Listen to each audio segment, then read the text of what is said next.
Om Namo Bhagavate Vasudevaya.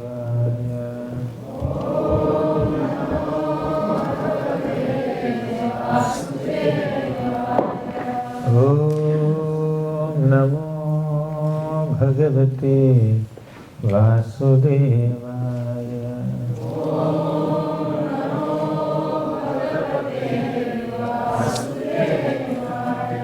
Om Namo Bhagavate Vasudevaya.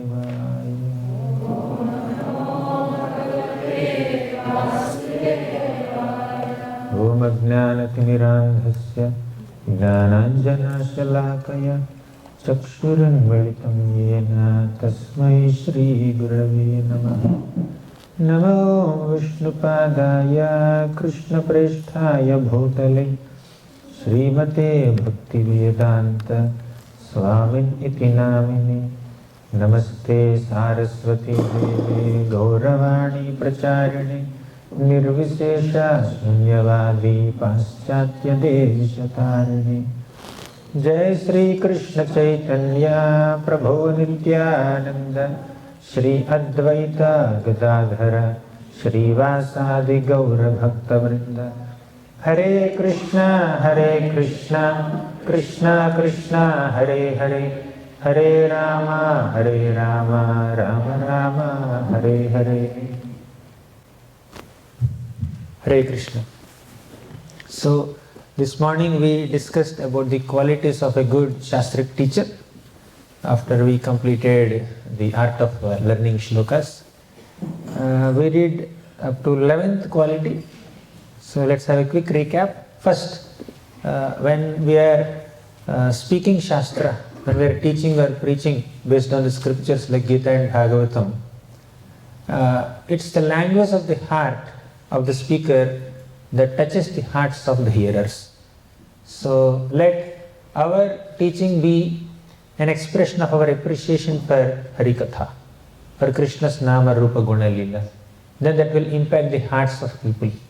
Apart from having some logic and reason in our presentation, apart from having good eloquence and presentation skills and using the right kind of vocabulary, if we also have genuine appreciation for Krishna, and that appreciation that we carry for Krishna in our hearts, that will inspire people also to take to Krishna consciousness, right?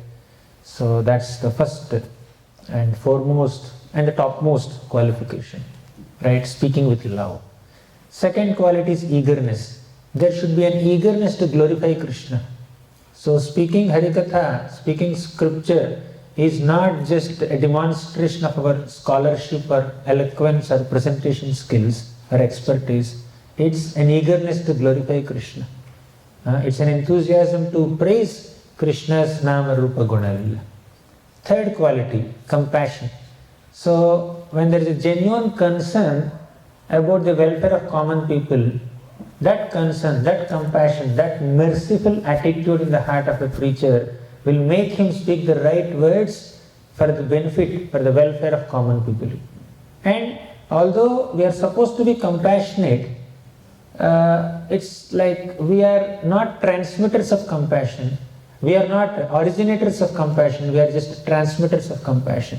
Right? We carry that compassion of Krishna with us. That's what we discussed.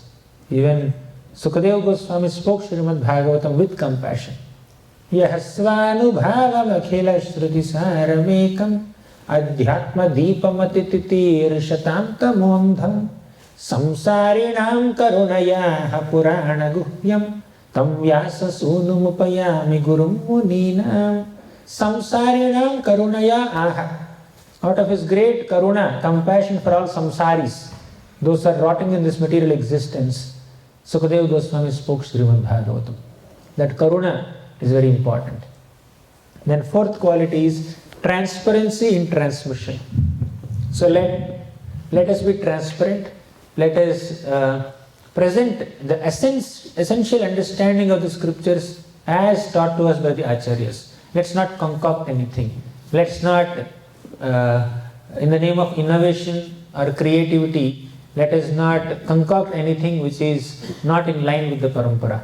Let us be transparent in our presentation. Although we try to present in such a way that audience can digest, relate with it, but the essential message has to be preserved, right? So transparency in transmission and honesty in representing the acharyas, not thinking oneself as a replacement of acharya, but a representative of acharya. That's the mood of an ideal teacher. Fifth point, being very prayerful and dependent. Without being dependent on the Lord, without being prayerful to the Lord, we won't be able to do any service, whether it is teaching, preaching, or studying, serving, worshipping, cooking, whatever it may be. We need to depend on the Lord. We need to be prayerful. Then sixth quality, transferring credit.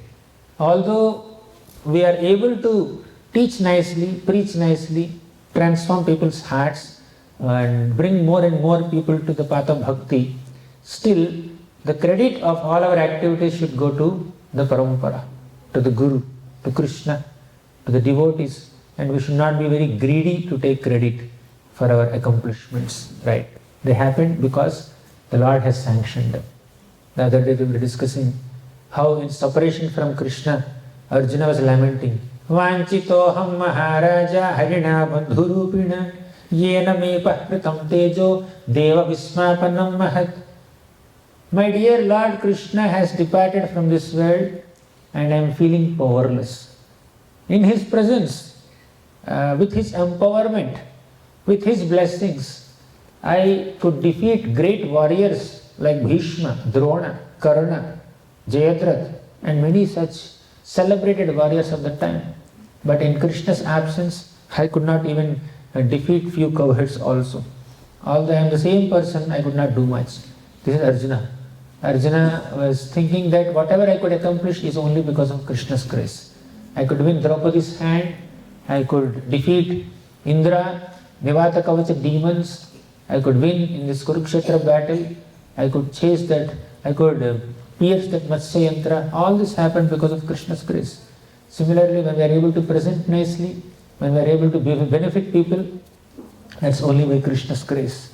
Then seventh, being loyally creative.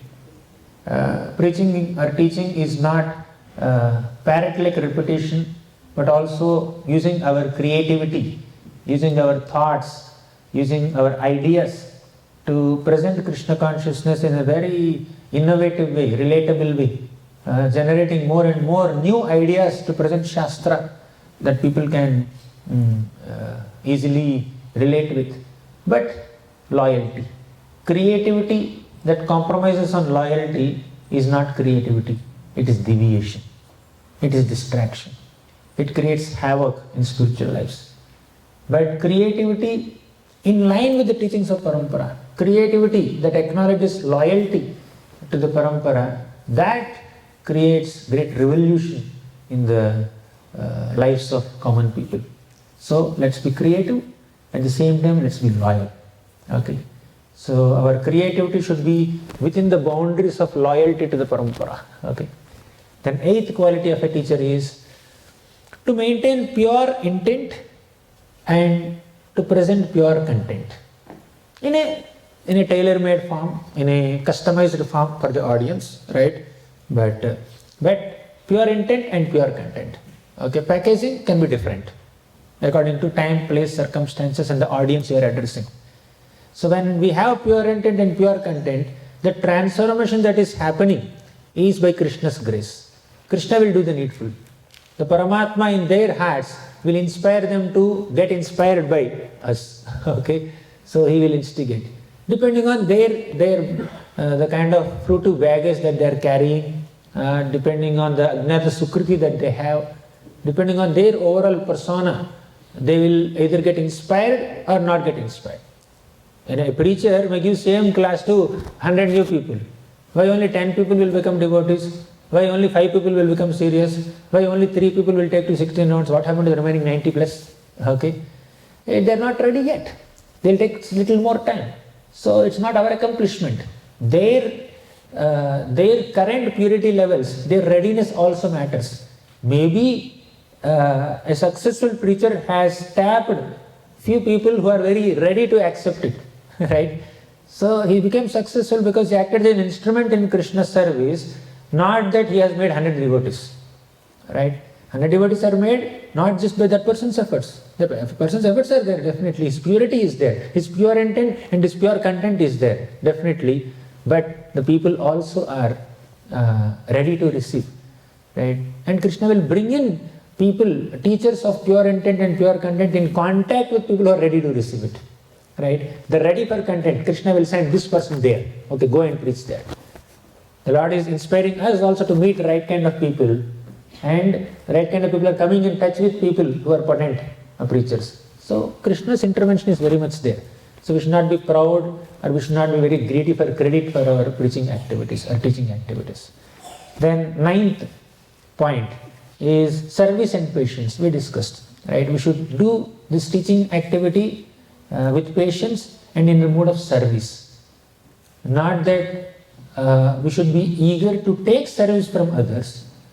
We should be eager to serve others. When we are teaching Shastra, that's a service done by the teacher to the student. When we are preaching, it's a service done by the preacher to the people whom they are preaching to. Prabhupada, with great patience, he would teach Bhagavad Gita. One day he was giving Bhagavad Gita class in the West, initial days. So he was speaking Krishna, Arjuna, soul, body, so many things he was teaching. The audience are unable to catch it. Okay, they just couldn't understand what's happening. Krishna, what is Krishna? Prabhupada asked, Krishna, you understand Krishna? Have you seen that picture, Krishna driving chariot of Arjuna? Prabhupada is trying to make some sense in their minds, but they didn't know what is Krishna. Is it noun or pronoun? Or is it male or female? Or is it a name or some verb? Which language is it? They have no understanding. And Prabhupada just couldn't handle it and said, I am missing Vrindavan. I am missing my home. I am not happy here. And he became a little overwhelmed with feelings of separation from Vrindavan. Then one lady who is sitting in the audience, she said, yes, we are able to understand that you are not happy here. Then Prabhupada said, yes, but my Guru Maharaj instructed me to preach in the Western countries in English language. And he continued speaking, giving the class. Right? So you see, so much patience he had. And Prabhupada eventually could manage to impress some people. They were coming to the programs regularly. Prabhupada started cooking and feeding them. And they will eat and they will go. They will not wash their plates. Right? Even when Prabhupada brought some people to the level of initiation, they were ready to take initiation. They took initiation, Prabhupada gave them names, and they took the names and mala and they left, leaving all the wind-up service for their spiritual master. Right? So, Guru has to set up, arrange everything for initiation, and he has to do the wind-up, all the other back-end also Guru has to do. The disciple, he'll come, take them and go. That's how first initiation in ISKCON happened. Okay? So much patience. In the mode of service he's doing. One fine day, somebody said, Swamiji, do you need some assistance? Prabhupada said, I am waiting for this. Waiting for this one. Somebody should say this. So like that, so Prabhupada, our founder Acharya, has demonstrated great levels of patience and service attitude in preaching. So we are servants of those who are preaching. Preaching is not meant to make more servants for oneself. Preaching is meant to make more servants for Krishna, for the deities, for Guru, not for ourselves, right? So that's the mood. Then 10th is to be essence seeking and essence giving. If you are essence seekers, then we give essence. So not so many details, right? Initially we may speak many things to new people to catch their attention, just to say something which they can relate with immediately. But ultimately we will have to bring them to Krishna, the essence. Essence is holy name. Okay? So Sara is holy name, deity worship, this essential limbs of bhakti should be introduced to people gradually, of course. But initially we may begin with stress management, time management, what else, mind control, sense control. We may begin with certain topics which are kind of sattvagun topics and they are favorable to bhakti. but slowly we need to bring them to the essence of presenting pure Krishna consciousness, right? So 11th is firm faith and conviction, right? We stopped here, we discussed it. We should have when our faith is strong, when our conviction in the philosophy is strong, in the scripture that we are teaching is strong, then we will be able to inculcate that faith and conviction in others. If our faith itself is very weak, how can we inculcate that? Okay. Now 12th, quality. From here we have to go a little elaborate. It's only a recap so far. So 12th is capacity and correct understanding. Okay. So there is a beautiful shloka in the first canto of Bhagavatam, in the context of the conversation between Sutta Goswami and Naimisharanya sages. There is a flying capacity for different birds. For example, a peacock cannot fly so high into the sky unless it is that Skanda's peacock. There is Muruga, is that Kumar or Ganesh's brother. Okay, his peacock can fly so high, but normal peacocks cannot fly so high. They at the max they will just go on the boundary wall 10 feet above the ground level, 15 feet above the ground level, that's all. So peacocks have limited capacity. Sparrows can fly higher, crows can fly higher, then eagles can fly much higher, vultures can fly even higher. In Ramayana also there is a big description of which bird can fly so high into the sky. So this Sampati and Jatai, they can fly so high, as high as sun. Similarly, just like different birds are bestowed with different capacities to fly high in the sky, similarly, different devotees are bestowed with different capacities to describe the glories of the Lord. So as a teacher, I may not be able to teach every single subject. I may not be able to address every type of audience. Some are good at speaking only to devotee crowd. Okay, only devotees and only devotional topics. Some people, they are good at tapping new people. They will be able to connect with new people and they can make them into devotees. And some people, they can connect with children nicely. Some people can connect only with adults. Some people can connect with corporates nicely. Maybe they themselves are working in corporates, they understand the nadi of corporate people and they can easily connect with them. And some people can present Krishna consciousness to people of certain cultural background, right? So, like different devotees have different capacity to teach the same Shastra to different audiences according to time plus circumstances. So, we need to identify what is my level of expertise, right? What kind of bird I am, how high can I fly? And some people may not be good at teaching, that's fine. Some people are good at deity worship. Some people are good at temple management. There's a lot of internal management and back end that one needs to do. Some people will mess up in management, okay? But you ask them to preach, they will preach nicely. Some people are good at accounts, saving Krishna's money, spending Krishna's money judiciously. Some people are good at it. Some people don't know ABCD of how to spend money, right? So like the different devotees are given different talents by Krishna, we need to identify what I am good at and then accordingly do it. So teaching every subject is not possible for every teacher. And everybody need not become a teacher also. So when we are saying about art of teaching, we should also understand our own bandwidth, how much I can teach, how effectively can I teach, is it there in my system.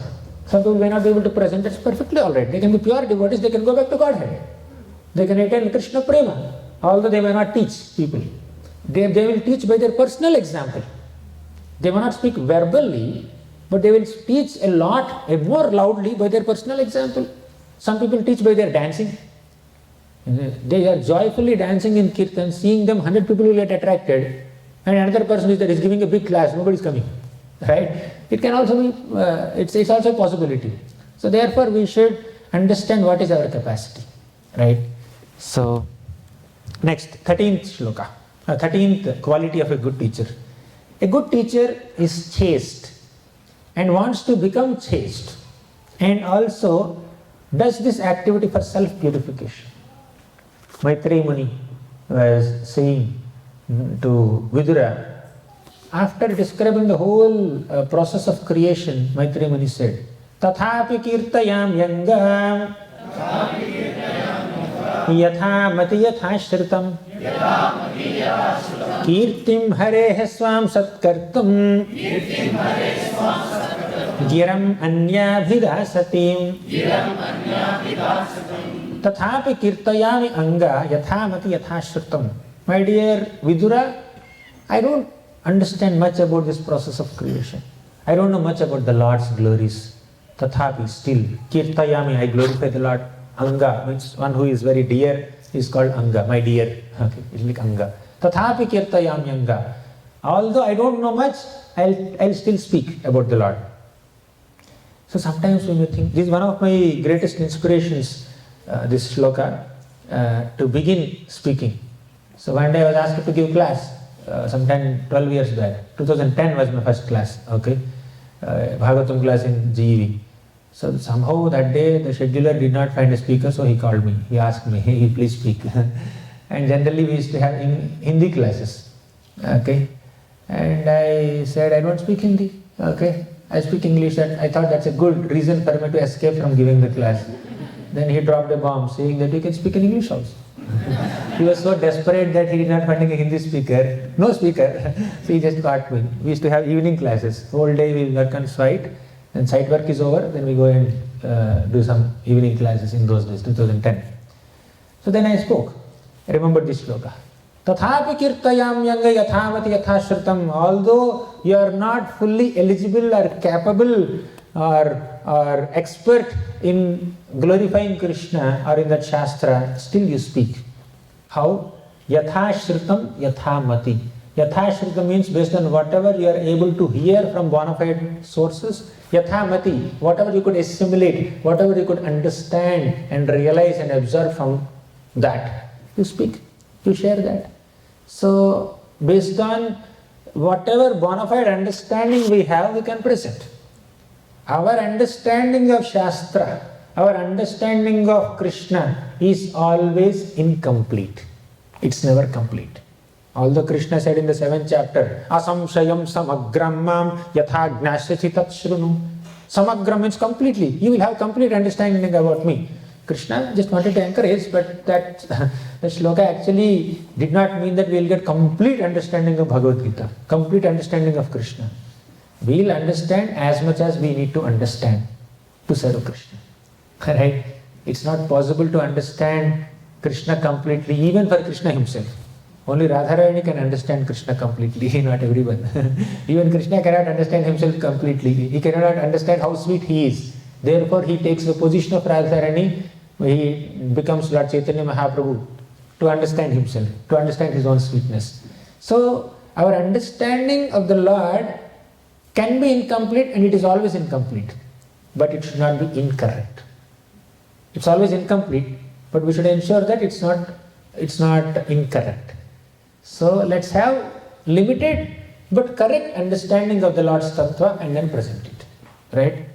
Our understanding is always incomplete, but it should not be incorrect as much as possible. Right? And if we make some mistakes, that's no problem. We learn from our mistakes. Okay? They are not deliberate mistakes, they are not intentional mistakes. That much integrity we should have. Okay? So, yathavati yathashritam, whatever you could understand from bona fide sources, you present accordingly. Kirtim Hare, I will glorify Lord Hare. Swam satkartum, by doing that, I am benefiting myself.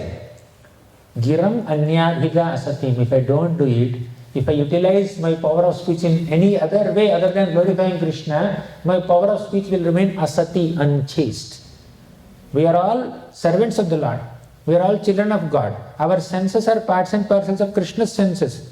Hrishikena, Hrishikesa sevanam bhakti ruchyate. Bhakti means to engage our senses in the service of the master of senses. Right?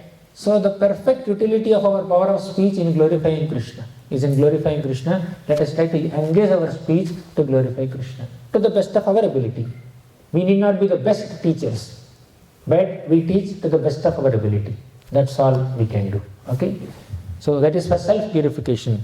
To make our hearts purified, we start teaching. Then 14th quality. Very, very important quality. gratitude for the hearers. A bona fide speaker of Shastra, of Bhagavatam, is very grateful to the hearers. Sukadeva Goswami expressed his gratitude to Parikshit Maharaj. Sota Goswami is very, very thankful to the sages of Naimisharanya.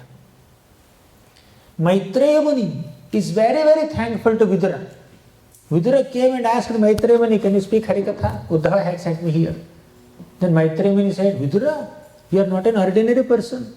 In your previous life, you are Yamaraj, a pure devotee. Somehow by Mandavi Muni's curse, you have become like Vidura.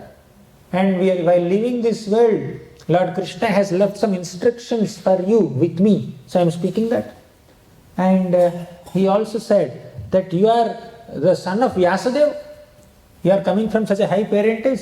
So like that, Maitreya Muni glorified Vidura profusely.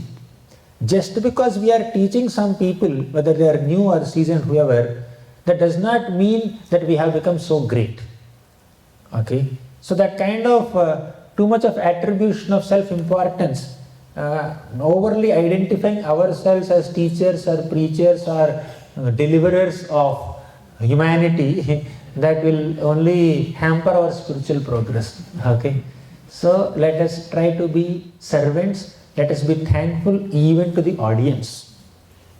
If they don't have eagerness to hear, when will we get opportunity to speak? Right? With the eagerness of the audience, the speakers are getting an opportunity to glorify Krishna and purify themselves.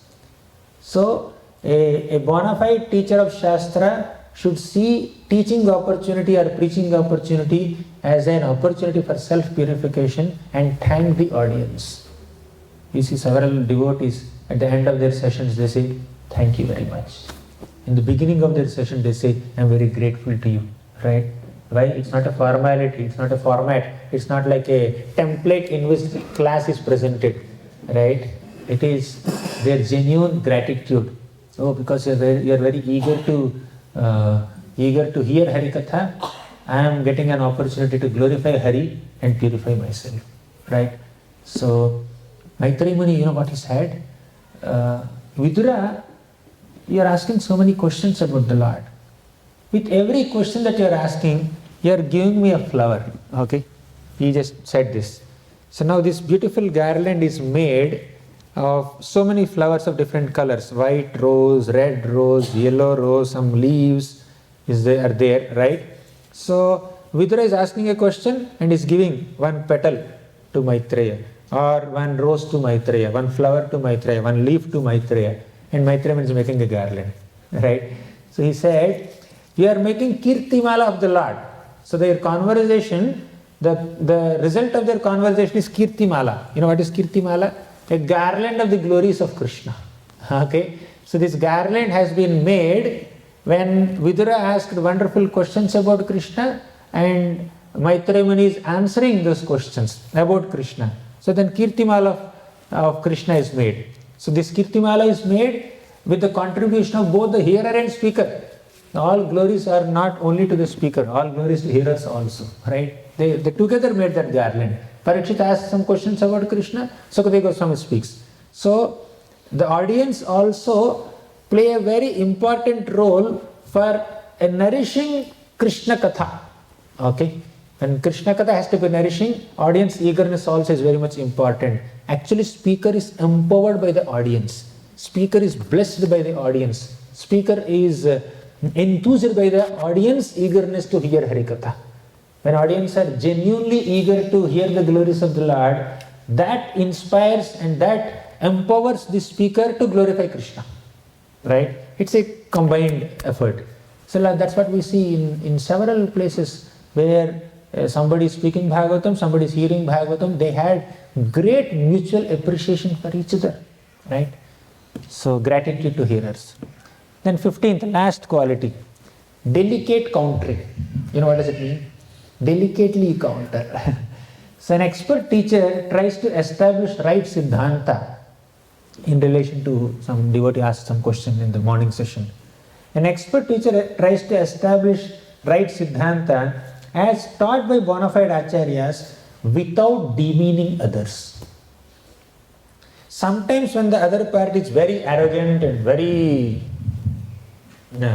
argumentative, sometimes an Acharya may mercifully chastise that person. And we saw some cases where Prabhupada dealt with few people a little heavily, right, to establish the right Siddhanta. But in all general cases, devotees counter the materialistic thought process of general people in a very delicate way, in a very diligent way, intelligent way. So somebody came and they started confronting Prabhupada. Prabhupada, Krishna never said bhakti here, devotional service here, and you included devotional service here. So Krishna said this and you wrote this. Krishna said this and you wrote this. Like that, they were confronting Prabhupada so much. And Prabhupada is just hearing, oh, like this, okay. In this purport also I did like this. Oh, this purport also, okay, fine, continue. Like that, Prabhupada allowed him to speak for, whatever, half an hour, 1 hour. And after speaking for a long time, he left. Then some disciples asked Prabhupada, Prabhupada, you should have smashed him. Why are you silent now? Then Prabhupada said, at least he said Krishna, Krishna, Krishna so many times. I'm very happy that he chanted the holy names of Krishna. Right? So, when I become heavy with him, he may not be able to take. Let me just keep quiet. Okay? Prabhupada allowed him to chant Krishna's names nicely. At least he's flipping through the pages of Bhagavad Gita. Some purification he will get. Right? So, let me give you one example. Very important example. You see, Lord Chaitanya Mahaprabhu, he did not encounter some small Mayavadis. Okay? In our book distribution or in our preaching, we may encounter some people who are little argumentative and we feel it's like a big thing. But Mahaprabhu had to deal with Prakashananda Saraswati, Sarvabhauma Bhattacharya, staunch Mayavadis at their times. Right? So at that time, Sarvabhauma Bhattacharya is such a elderly, scholarly person, such great influencer. Prakashananda Saraswati had so many sannyasi disciples. He's a great influencer. And you know how humbly Mahaprabhu dealt with them. First, he went to Sarvabhauma Bhattacharya. Sarvabhauma Bhattacharya said, you are a young sannyasi. You need self-control. You need mind control. You need sense control. Above all these, you need to understand Vedanta Sutra. I will teach you. And Sarvabhauma Bhattacharya took him to some place and gave him a high seat because your sannyasi sit up. And he sat down. But he is the teacher. He started teaching for 1 week. Mahaprabhu patiently heard everything. 1 week class he has heard. He did not become so super enthusiastic to do Mayavad Kandhan in 7 minutes only, or in 7 seconds only. He allowed him to open his mouth and speak all that he knows for 7 days. And after that, Sarvabhauma Bhattacharya asked him. He said, are you understanding or not? You are not speaking a single word. Sometimes when you are giving class, audience are completely silent. No reciprocation, no smile, no reassurance that they are understanding. They are looking through you. You are a little doubtful. Especially when you are giving a Zoom class. All screens are off. Right? So only names, not even for formality or courtesy. Even one screen is on. You can't see. You have to see yourself and then speak. Right? So Mahaprabhu is just was completely silent. Sarvabhauma Bhattacharya needs some encouragement. Okay, are you understanding or not? Then Mahaprabhu said, I already understood. I already understood Vedanta Sutra and they are very clear, as clear as sun. But your explanations are like clouds covering the explanations. And Mahaprabhu also said it very delicately, very softly, not in a confronting way, in a very respectful way he said it. I think I understood, but looks like your explanations are a little difficult for me to digest. Then Sarvabhauma Bhattacharya, with that delicate reply by Mahaprabhu, he became inspired to ask him, what is your understanding? Then Mahaprabhu presented his authentic understanding. Then Sarvabhauma Bhattacharya got transformed. And in the case of Prakashananda Saraswati, Mahaprabhu went there. So many sannyasis were sitting there. Mahaprabhu went to their place, washed his feet, and he sat at the place where everyone also washed their feet. He sat there. So in traditional homes, before you enter home, you have to wash your feet and then only you can enter home. Right? So he sat at that place only. Then seeing his humility, humble demeanor, Prakashananda Saraswati came personally, picked up Mahaprabhu by his hand and took him inside and made him sit amongst them. And he started inquiring, why don't you read Vedanta Sutra? And Mahaprabhu slowly counted all the flaws in Shankaracharya's Mayavad philosophy and all that, and eventually he transformed them also. Now Mahaprabhu, the main personality in Gaudiya Vaishnava line, okay, the inaugurator of Sankirtan movement, how did he do Mayavad Khandan? How did he counter Apasiddhanta? Very delicately. Mahaprabhu became very heavy with some people who are in his internal circles. Right? When you are very close, the Mahaprabhu can chastise. Like someone like Gopinath Patnaik or who else? Vallabh Bhatta. So when there is some kind of familiarity, so Mahaprabhu just took the liberty to chastise them a little more heavily. But these people Mahaprabhu dealt with in a very, very delicate way. So similarly in our preaching also, sometimes it may be required to become heavy, but in all ordinary circumstances, the more we present the authentic philosophy in a respectful manner without demeaning others, to that degree we become effective in inspiring the hearts of people, right? So Apasiddhanta has to be counted, but that can be done in a more gradual, organic, respectful, non-demeaning manner, as taught by Mahaprabhu and many other acharyas. So these are the qualities of a good teacher of Shastra. So we discussed 15 qualities, but we'll move ahead now. Till what time? It is 3:14 now. Till what time can we go? 4 o'clock. Okay, fine. So there are a few more qualities. The significance of teacher's role: benevolent benefactors, compassionate custodians. I think I will leave it to you to go through them. I have sent PPT and you can see the book also. But maybe I'll just take a couple of points from this section. Then in 5 minutes we'll go to the method of teaching Shastra. Okay. So this beautiful shloka from the 3rd canto.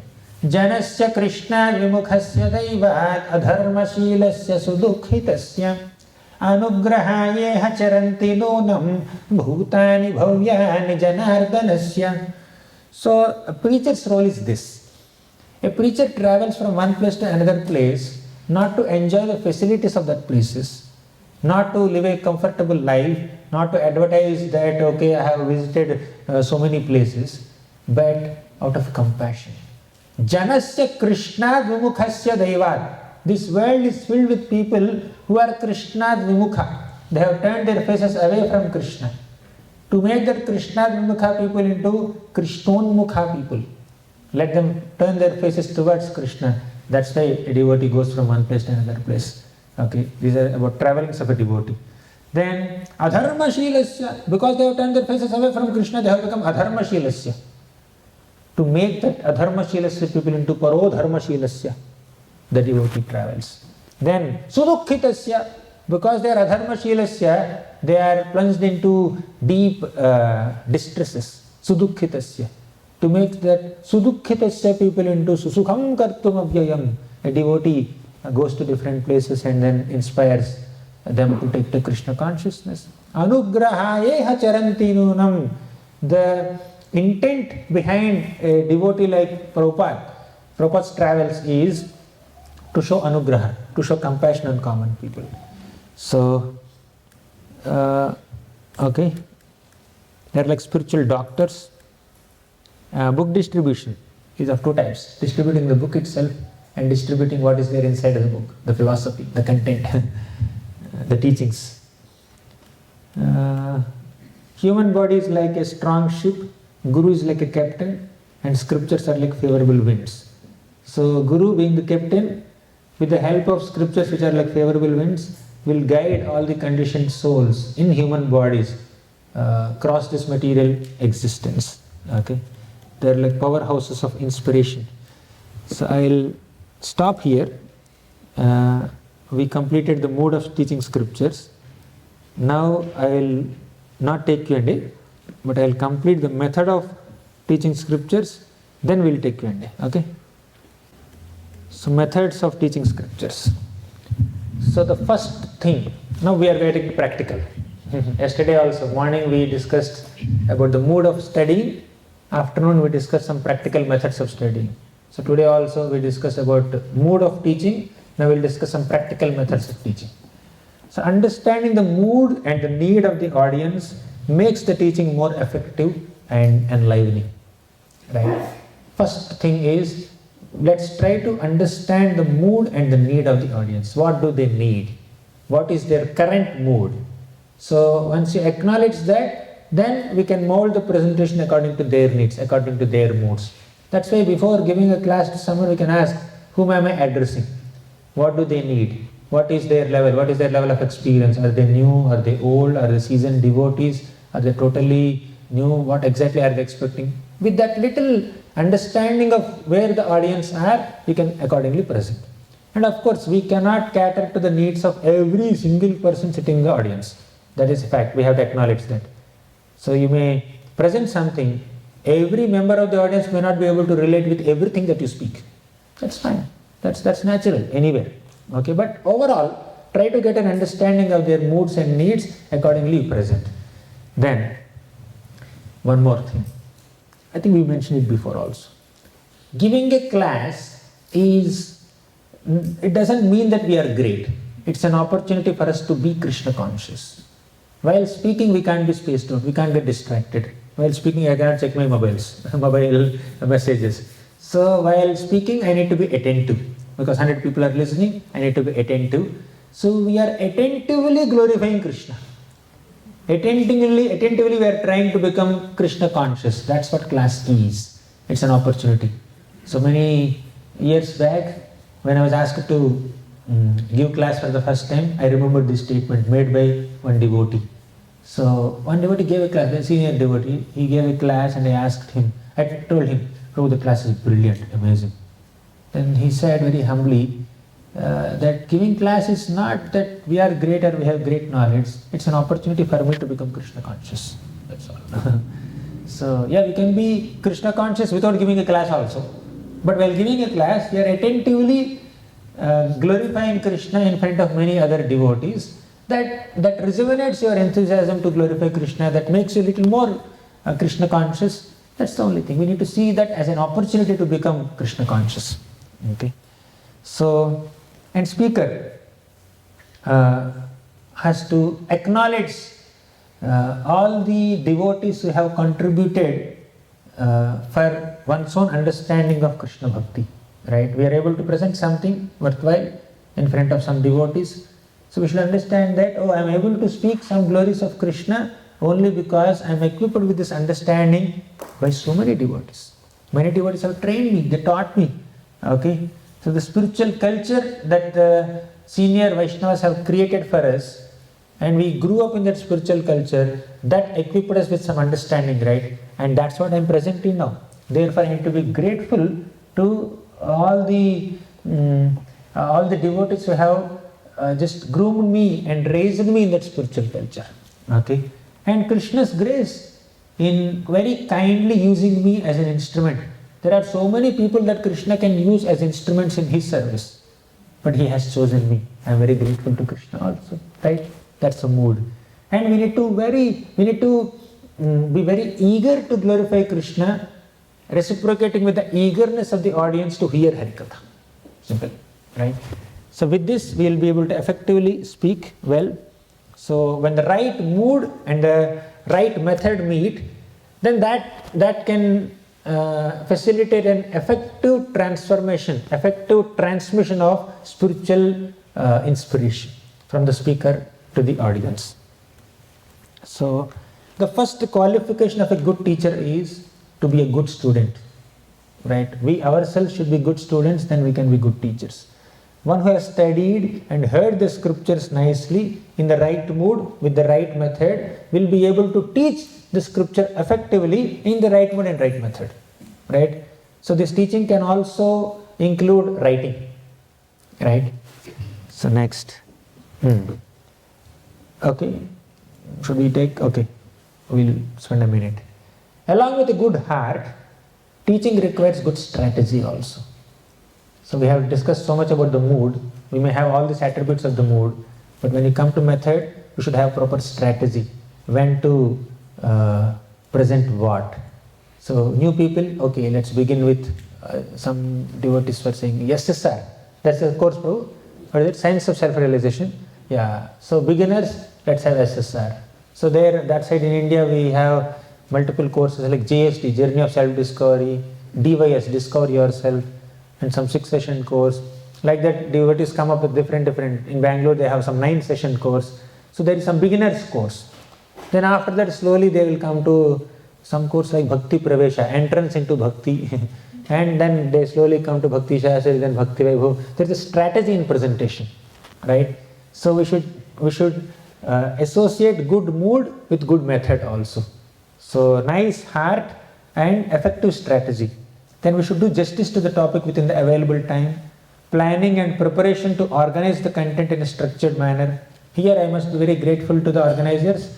Like there is one day for very small children, 5 to 8. Then one day, 4 days for children of age group 8 to 12. Then 13 plus, there is one more youth, there is one more session. Then seasoned devotees, one session, morning Bhagavatam classes. So this, like whatever I am seeing in the last 7-8 days is a very wonderfully organized way of presenting Krishna Katha, utilizing the space nicely, utilizing people's time nicely, and strategically scheduling sessions on weekends and weekdays properly. So it's this kind of wonderful organization is also required. We may have good content and good intent. We can't just be random in our presentation. So good content and good intent plus proper strategy of presenting Shastra. That's very important. Some planning, some preparation is required. If one is given a series of, one is giving a series of classes on a particular topic to a particular audience, one can just divide the topic into multiple sessions and present it more systematically. Okay. So next, in the next few minutes we'll discuss this formula, CPU formula. How many of you know this formula, CPU formula? Only one, okay. So C for content, P for presentation, U for understanding. So this CPU formula kind of helps us to organize our preaching and our teaching in a very, very effective manner. So I have given all this in the handouts and in the slides also. CPU, content, presentation and understanding. Let's begin with C. C for contents. What can be the possible contents of our teaching session? Let's see. C for content. So contents, please. Okay, I have one little acronym, okay, where all the possible contents that can go into your presentation are captured in this word please. Okay, very simple. P for some personal application or practical application points. Your class, so you are teaching Shastra to some new people. So your class can have some personal or practical application perspectives. They should not think that it is some theory, there is nothing that I can apply in my life. Oftentimes the problem that younger generation face is they have their own studies, they have their own careers and professions, and we ask them to take to Krishna consciousness, okay, study the scriptures. They don't find a connection between these two. They are unable to bridge the gap between the spiritual life and material life. They seem that there are two tracks. Okay, but expert preacher is one who tries to make the Shastra relevant for them, that they can apply in their personal life also, practical life also. So when Krishna spoke Bhagavad Gita to Arjuna, Bhagavad Gita is not filled with some tips to fight in the war. Before war he spoke Bhagavad Gita, he spoke the philosophy of life, right? So entire Bhagavad Gita is presenting so much philosophy that is useful for our own life. Like when we are living in this world, how to eat, how to sleep, how to drink, how to recreate, how to interact with people, what is time factor, what is this world, how is this world functioning, how am I being influenced by the three modes of Sattva-guna, Rajo-guna, Tamo-guna. So many practical teachings that Krishna has given in Bhagavad Gita. So we need to present the Gita teachings to the younger generation in such a way that they are able to utilize these teachings in their practical life, right? So unless people find a practical utility of these spiritual, scriptural principles, they won't be able to take it. So that is the impetus for them to take it. I don't see any use in this. People say, okay, if you have time, you read it after 60s. Okay, my boss told me that you're too young, 22, 23 years old, and you are saying I'll read Bhagavad Gita and all, I'll think of it after 60s. I think by this time he must have gone 60, not sure, I'll have to check with him. So people think that these are some books that must be read at leisure, when you have nothing else to do, when you don't have immediate responsibilities to fulfill, then you pick them up. So why? Because we are not highlighting the practical utility, practical application perspectives of the scriptures. They will be utilized, they are useful in your personal life also. So practical application points. Then L for lessons. E for examples. I'll elaborate on it. E for examples. A for analogies. S for Shastric connections and some stories and some shlokas. They can also be a part of your presentation. E for elaboration. Elaborating based on all this. So please formula. Okay. P for practical application. L lesson. E example. A analogy. S Shastric connections or stories or shlokas. E elaborating the point that you are making. So let's see them one by one. These are the contents of the presentation. Okay, contents, please formula. So P for personal application or practical application. A good teacher highlights the practical application of Shastric principle to encourage the audience in living the scriptures to the best of their ability. Okay, so the scriptures are useful to mold your personal life, practical life, professional life, and relationships with others. Scriptural wisdom will help you connect with other people in a more effective manner. Scriptural wisdom will help you to manage your time and energy in an effective manner so that you can be more productive. We need to bring in that.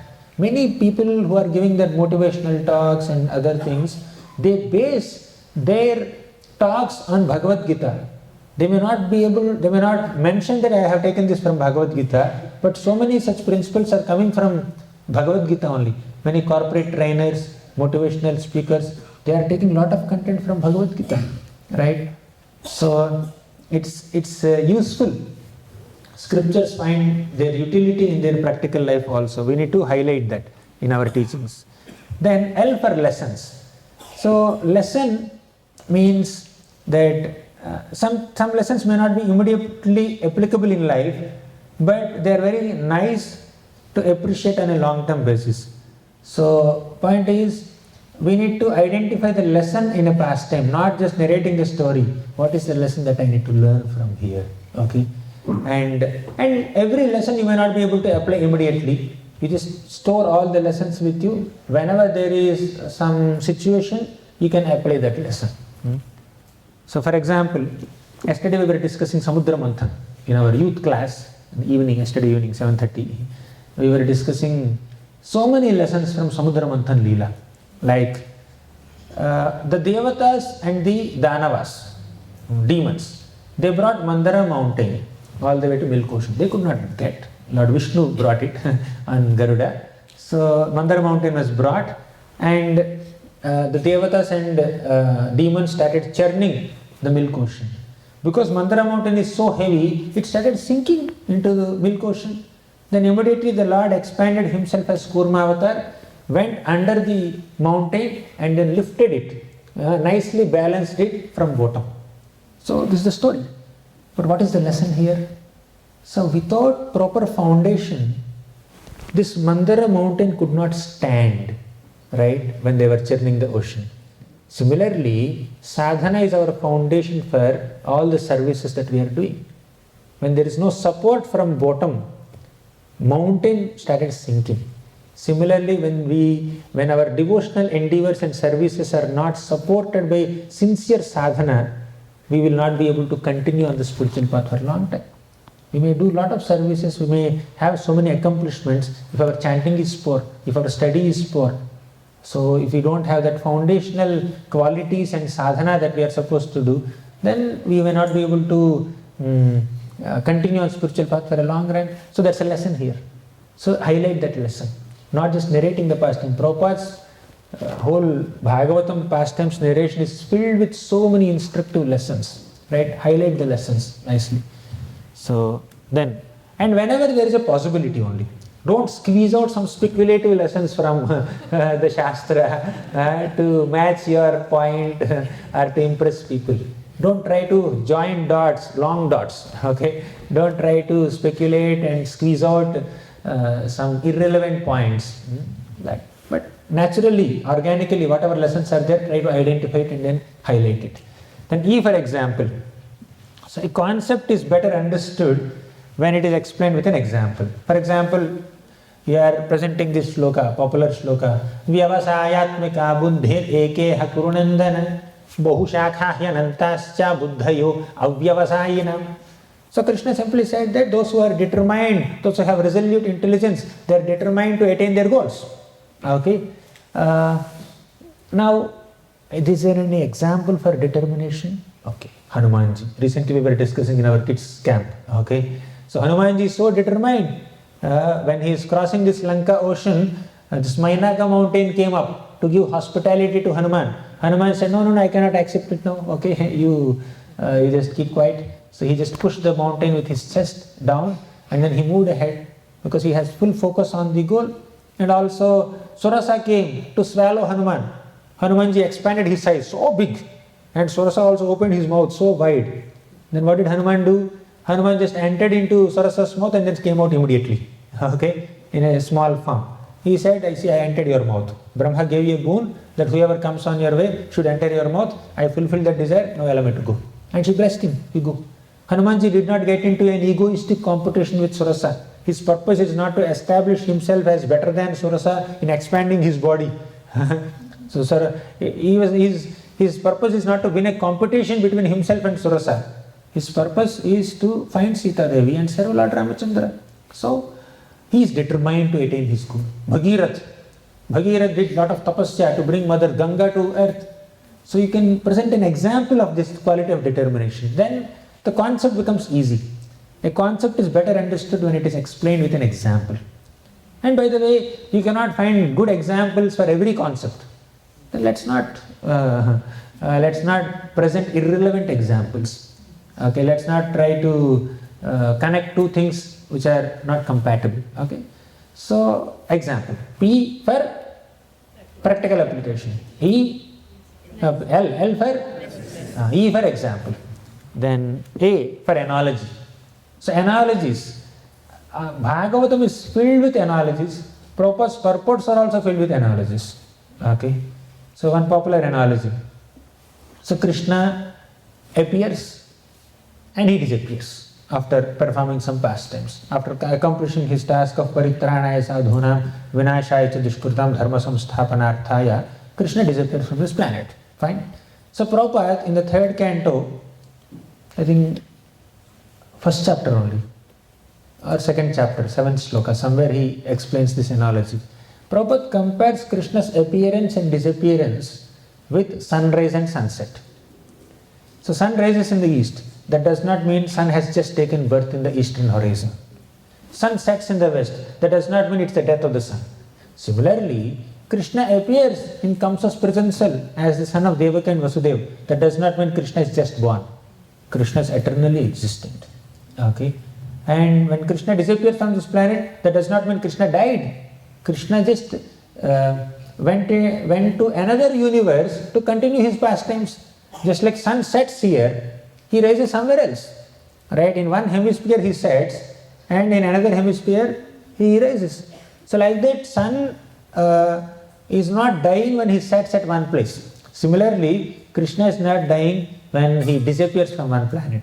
He began his pastimes in another universe. Like that, just with this example of sunrise and sunset, Krishna establishes the eternity of Krishna's pastimes. Prabhupada establishes the eternal nature of Krishna's appearance and activities, right? So that analogy makes this concept very clearly understood to audience. So all these techniques are present in Prabhupada's purports only, right? We don't have to reinvent the wheel. So Prabhupada presented Bhagavatam, whether he is speaking or writing, he presented Srimad Bhagavatam in such a way that all these please are applied. He highlighted practical application points. He gave so many lessons. He gave so many examples. He gave so many analogies. So he's setting an example for our preaching. Then next, as for Shastric connections. So you are, this is a part of Nididhyasanam. Okay. In studying, we try to reflect and then get more and more connections from different Shastras or from our own life, right?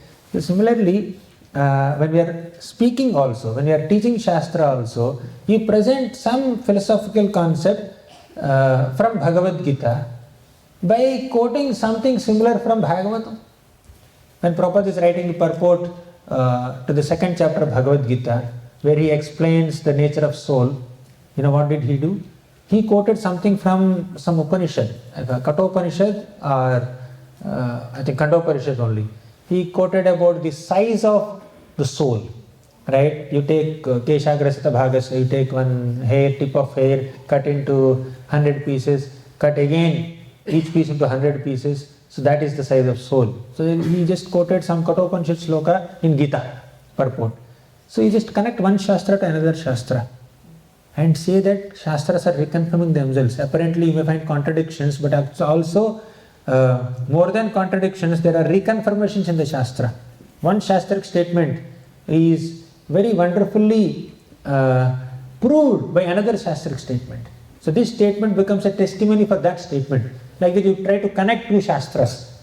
Okay? When Gita shloka is there, you try to give, like recently in this book, Gita Wisdom Tales, Patram Pushpam Phalam Toyam Yome Bhaktya Prayachati. You are trying to explain that shloka.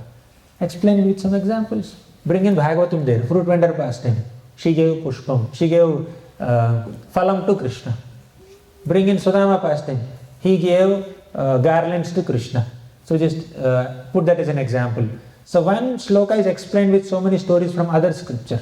So like that if you give some stories and quote some shlokas or give some extra Shastric connections, then the presentation becomes very solid, very authentic, very digestible, and people can relate with it better.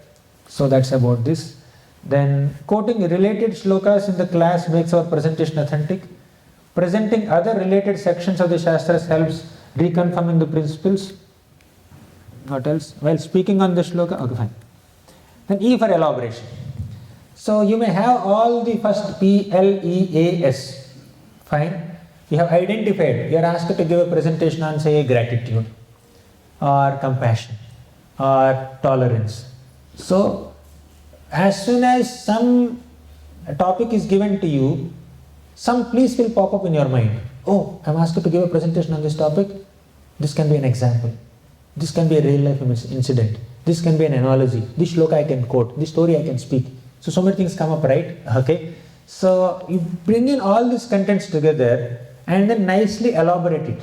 Not like you kind of give some discrete pointers. Okay, here is an analogy. Here is a presentation application. Here is a practical application. Don't just give a bullet point kind of presentation. Elaborate them nicely. Nicely intertwine them. Right? So nicely join them and then elaborate it. Sometimes in a presentation you may not find an example on it. That's fine, no problem. You may not find a relevant shloka. That's all right, right? But elaborate on the topic nicely and use the remaining PLEAS as supporters for your elaboration on the particular shloka. In morning Bhagavatam class, we are asked to elaborate on one shloka. You elaborate, use all the please to elaborate. But please are not the only thing. You need to have your own sentences, your own explanation to elaborate on that particular shloka nicely. I hope it's clear. So for new students, keeping the full presentation around a few striking points, repeating and elaborating on them would be more beneficial. Now sometimes when you're asked to address new audience,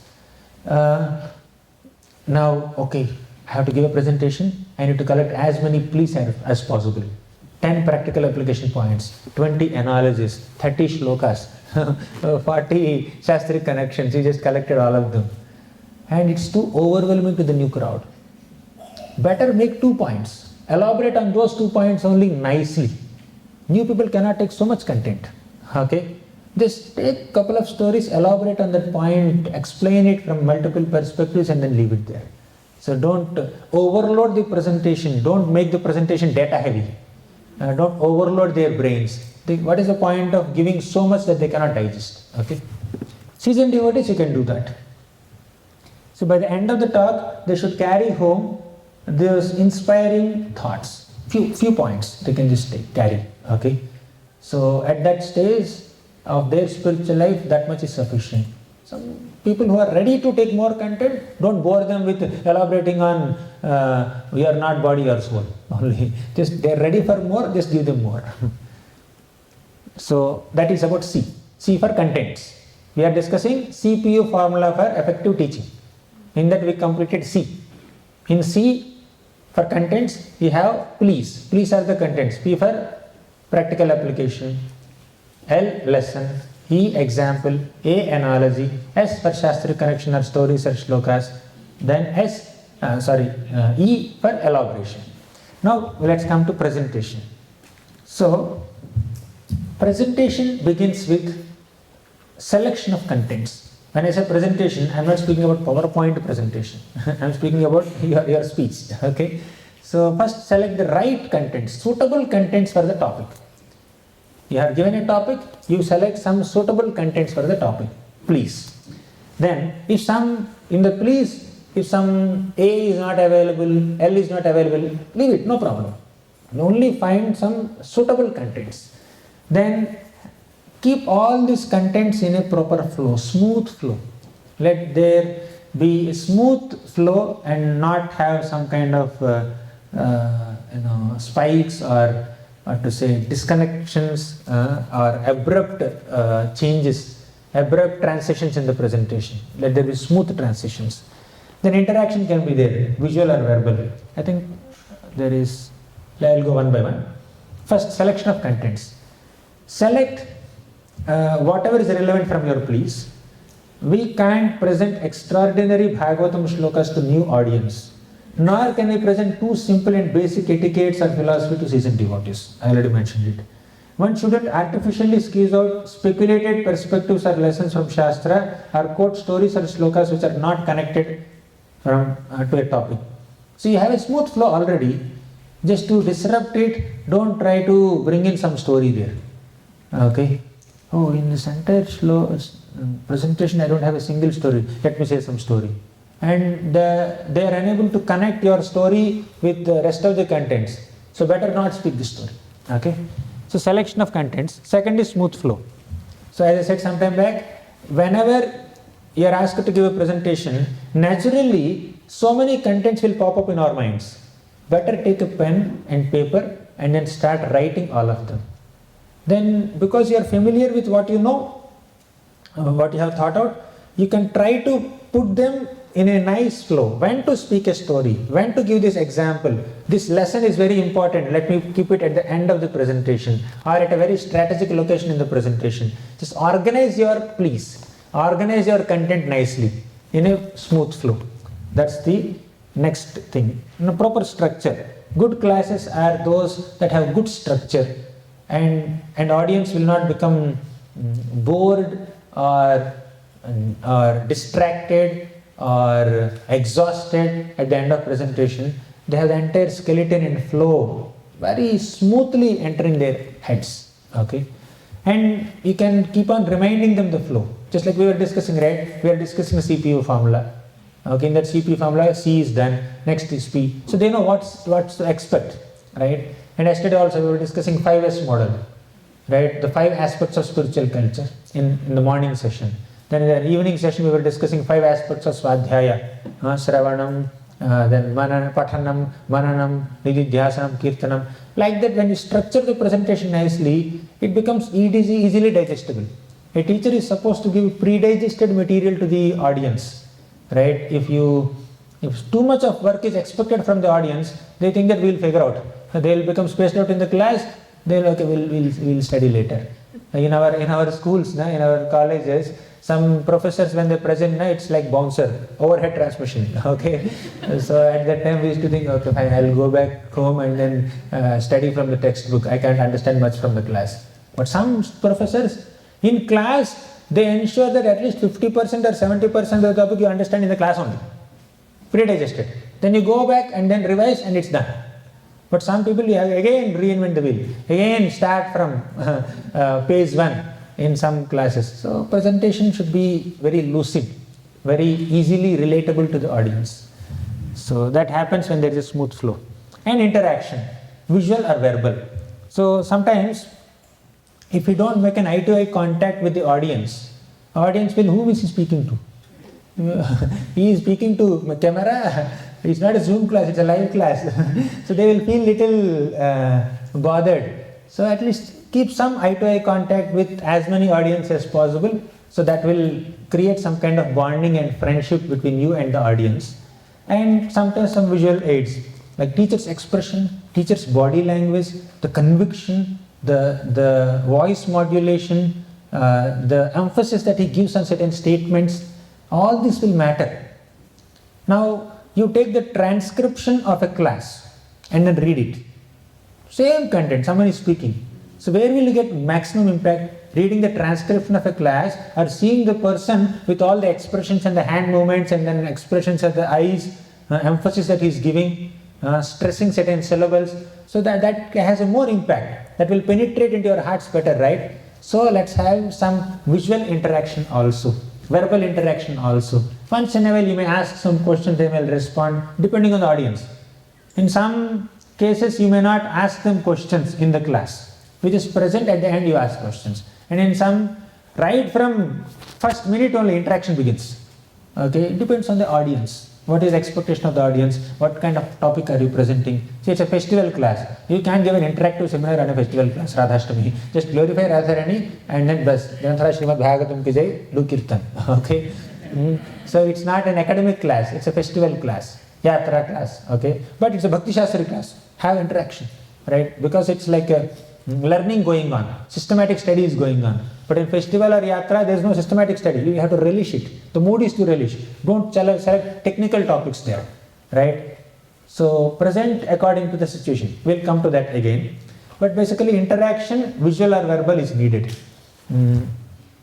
Then, so sometimes asking audience a question during the class keeps them involved and attentive in the class. In order to make atmosphere lighter and topic easier, the speaker may share some relevant stories and anecdotes or real life incidents. Okay. So one day when Maharaj was giving class, so he was speaking about power of prasadam. Okay. So when he was speaking about power of prasadam, he started sharing his personal life example. He met somebody in the airport, and that person doesn't have much interest in spiritual life. Because there's no one to speak to, the Maharaj started speaking to that person, also try to just give some inspiration, and the person is not very receptive in that philosophical discussion. So after a few minutes of discussion, Maharaj picked up some Mahaprasadam and then gave it to that person. And the person is not willing to accept also. Maybe this is prasadam, what will happen if I eat? And Maharaj said, no, very nice, sweet. My mother has made it, please take it. Right? So, and the person, as soon as Maharaj said mother, he just accepted it and then ate it. Okay? So that mother sentiment worked there. Okay? Then Maharaj was saying that he did not hear philosophy, I gave him prasadam. But I spoke lie to him. That sweet was not made by my mother. But that sweet was made by one of my god sisters. But I did not speak lie. According to Vaishnava philosophy, except one's wife, every lady has to be seen as mother. And brahmacharis and sannyasis have no wives, so every woman is mother for them. Okay? What I spoke is not lie. So Maharaj just said like that, and then prasadam he has given. So that little incident that he shared in half minute or 1 minute, that made the whole mood light. Maharaj made the next point. Right? So sometimes to make the mood light, you may narrate some kind of light humor, not some kind of jokes which are not very much aligning with Vaishnava Siddhanta. But not artificial humor, but some natural humor that can be there. So, some anecdotes, some real life stories. Then, respect their time. Okay. So, we cannot, sometimes class may extend 5 minutes, 10 minutes extra, but we cannot waste their time by speaking something which is not useful to them or overly prolonging the class. Okay, that also we should not do. I should complete on time. 4 o'clock. Okay, so we should respect the audience time also. So next, audiovisual aids, they will help. Sometimes playing some relevant video clips or audio clips, that also will work. But you understand which forum you are presenting. Not in all forums it will be required. But let me play this audio clip. So in this way, gradually, I began attached to these glory amount activities, and by the grace of Krishna, my business also was not going very well.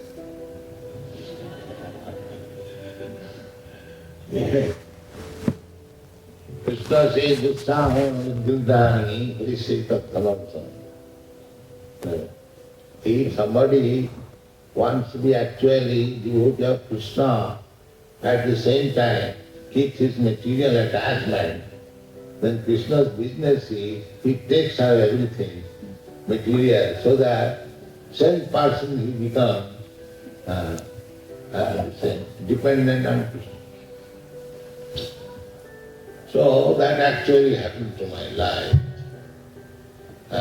I was obliged to come to this movement, to take up this very seriously. And I was dreaming that Bhaktivedanta Saraswati Thakur is calling me. Please come and read me.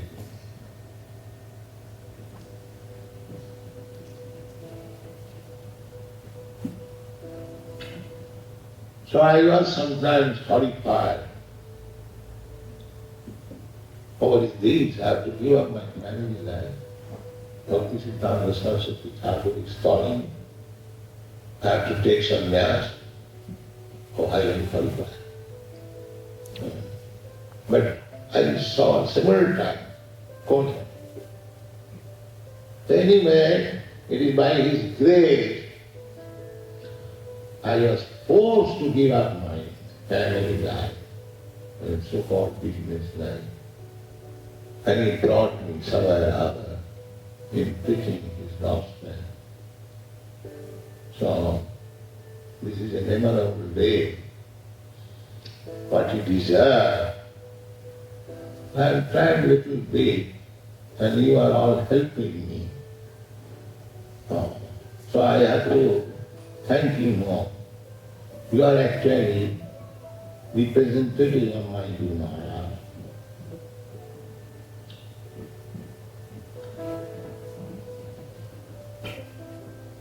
Because you are helping me in executing the order of my Guru Maharaj. Thank you.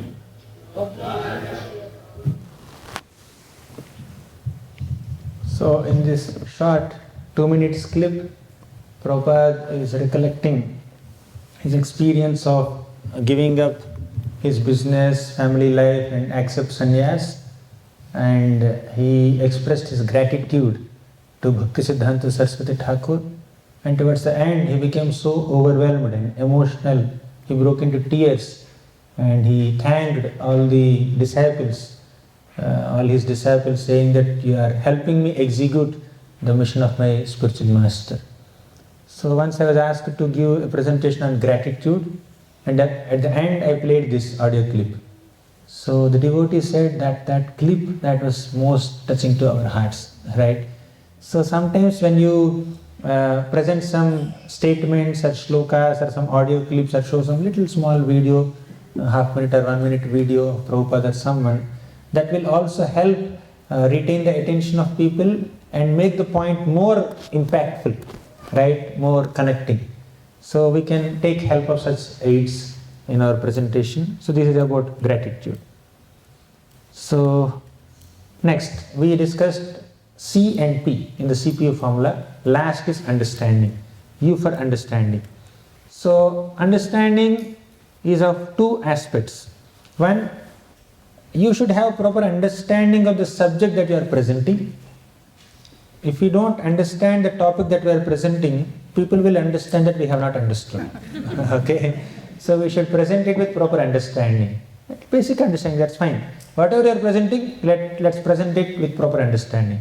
Second aspect of understanding is understanding the needs of the audience. Okay? What do they need? So next, you may have great understanding, but now audience are not ready for you to take your understanding. Better present in a simpler form. Okay? So a good teacher is one who develops good relationship with the topic by reading, revision, reflection and realization, having sincerely applied the principles in one's own life, or at least honestly trying to do so. If I am asked to speak on gratitude with absolutely no gratitude in heart, that will not make any impact on people.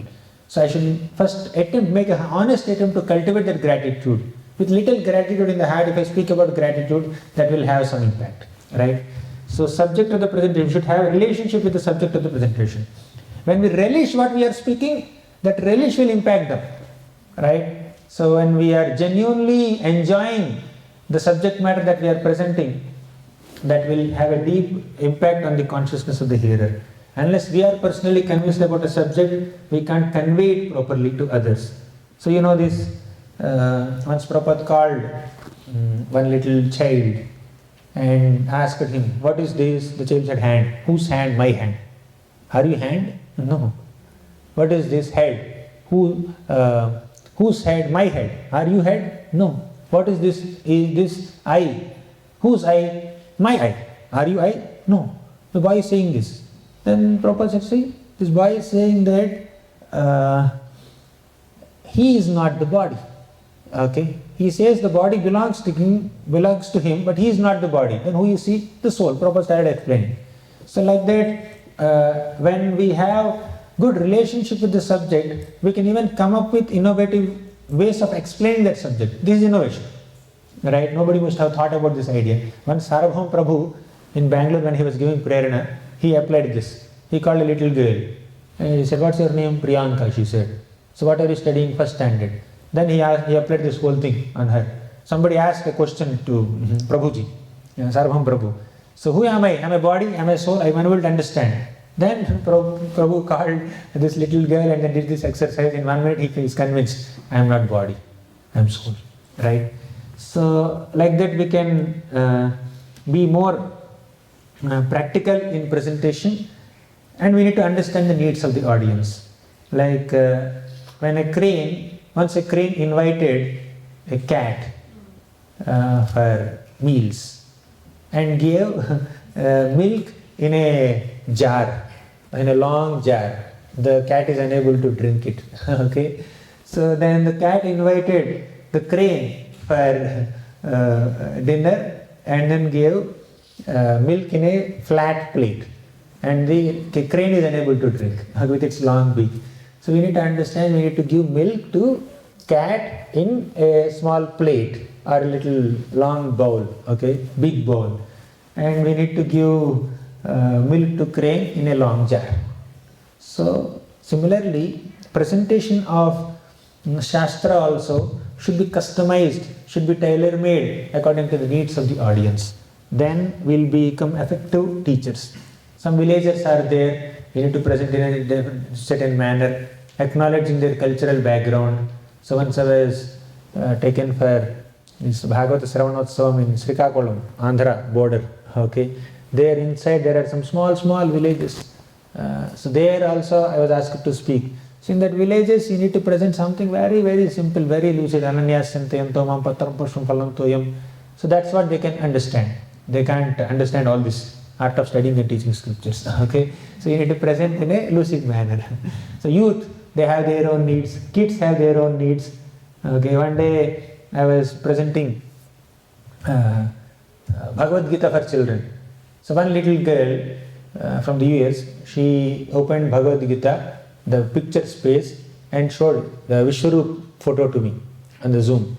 She said, Prabhu, is this demon or Krishna? I said, it is Krishna. Why did you get that doubt? Why Krishna is so scary? For them, Krishna means a little child stealing butter, tending calves.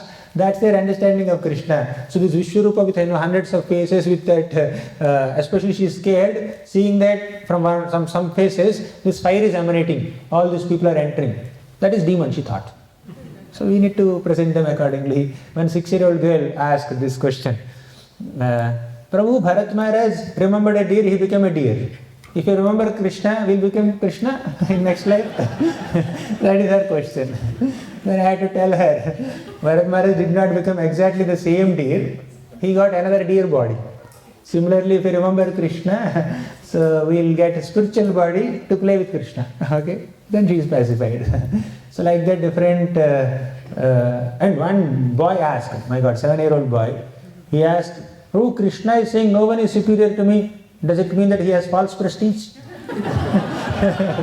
So that is his understanding. So you need to know the needs of the audience and accordingly present. Okay. So acknowledge the genre. Sometimes you are asked to give a Bhagavatam class in the temple. Sometimes some public gathering, like it could be Bhagavat Sapta, or it could be like Pandal program, or it's a Jagannath Rath Yatra. Okay. Sometimes it's a festival talk, Janmashtami, Radhashtami, Gaur Purnima. Just stick to that particular event. Then yatras, you're going for yatras, there stick to that pastime place. There you can't just have art of studying and teaching scriptures. You're going to Vrindavan yatra. You speak about Barsana, Nandagam and other temples. Then systematic course on scripture like Gita, Bhagavatam, CC, Bhakti Shastri, Bhakti Vaibhav. Then teaching Shastra to children. Then more stories, less philosophy. That's what works there. And more activity. And you speak half, they'll speak half. Okay, that will work with them. If you speak everything, they'll become restless. Then workshops and retreats. So 2 days workshop we have had here. Then teaching on the go. So while you are traveling in a local train or a tram, you find somebody, you start teaching him, right? Just have a light conversation and then slowly give little bit of philosophy. Or they will inquire, you may respond to them like that. So there are different genres. So we discussed CPU formula for the method of teaching, effective teaching of scriptures. I think with this we'll conclude. 4-6, I went 6 minutes beyond time. Thank you very much. Janatharaj Srimad Bhagavatam ki jai, Srimad Prabhupada ki jai. If you have time, we'll take questions and we can wind up. Any questions, comments, corrections?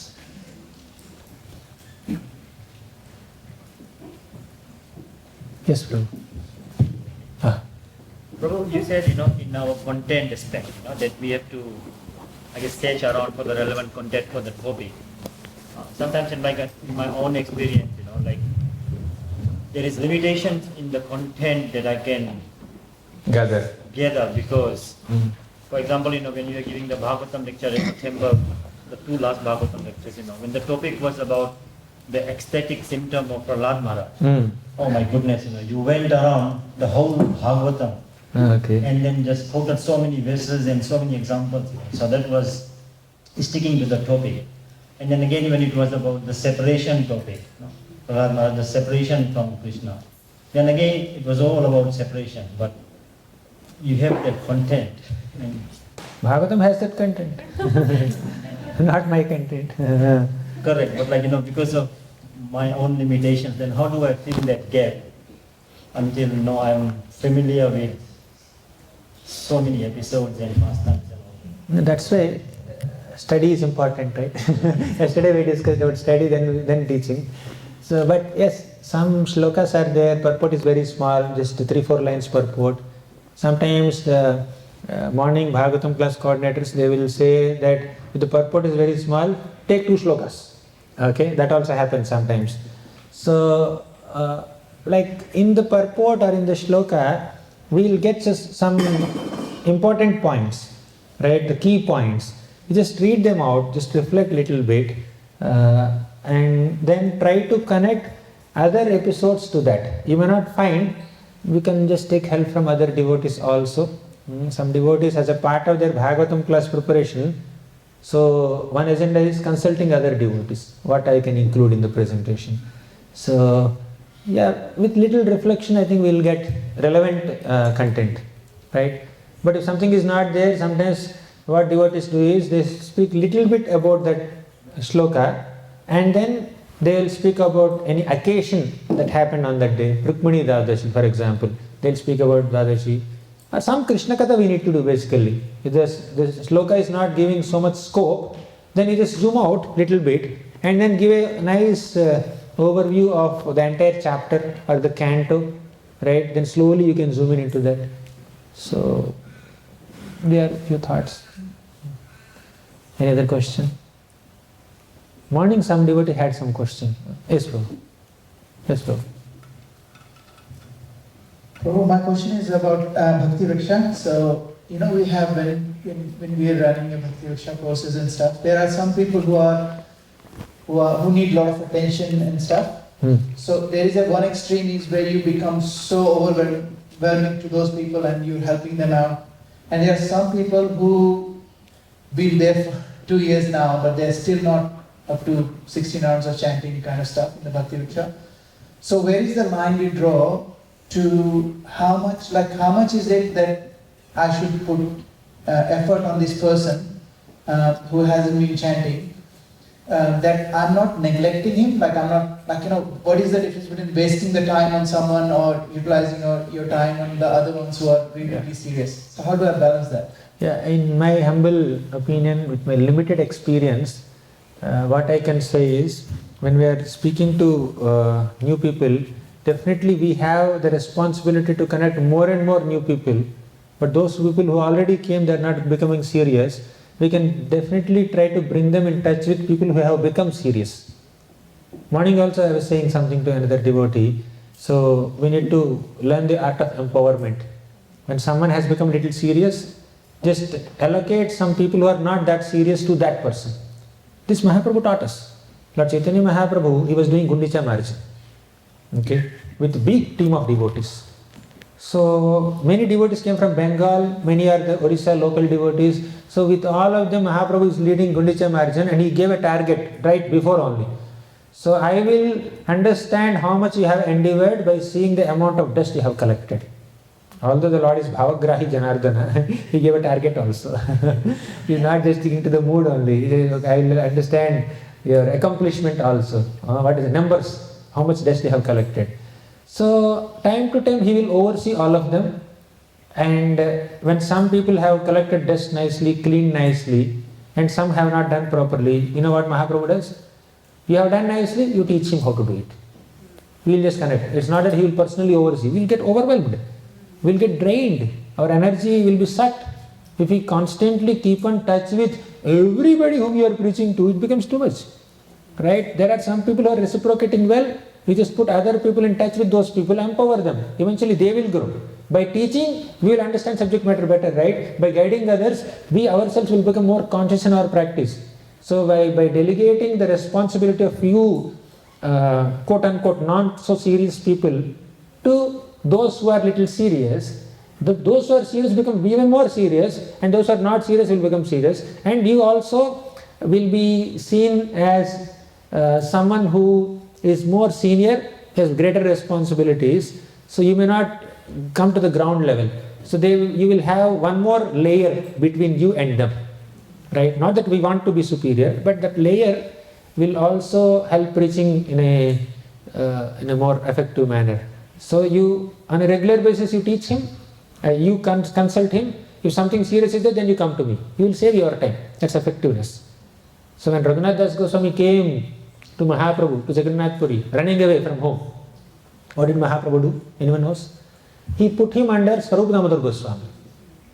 Then when Raghunath Das Goswami came to Mahaprabhu, I have some questions, can I ask you? What did Mahaprabhu say? I already told you consult Swarup Damodar Goswami, go to him. But anyways, you have a question, I will answer now. But in all your general dealings, you should take guidance from Swarup Damodar Goswami. So like that, Mahaprabhu has kept some people between him and other ground level people, right? So that's effective. Mahaprabhu taught this. And also, Mahaprabhu has a secretary, Swarup Damodar Goswami. Whoever has to show some poetry to Lord Chaitanya, they have to pass through Swarup Damodar Goswami. So when you are leading a community of devotees, whether Bhakti Vriksha leader or whatever, you can always keep some more serious people as your assistants and let them oversee. By the day will also grow, and new people need not come to you immediately. That works. Makes sense? Thank you. You wanted me to ask this question in the afternoon, so I'm repeating the Morning question. you were asking. Yes, Prabhu.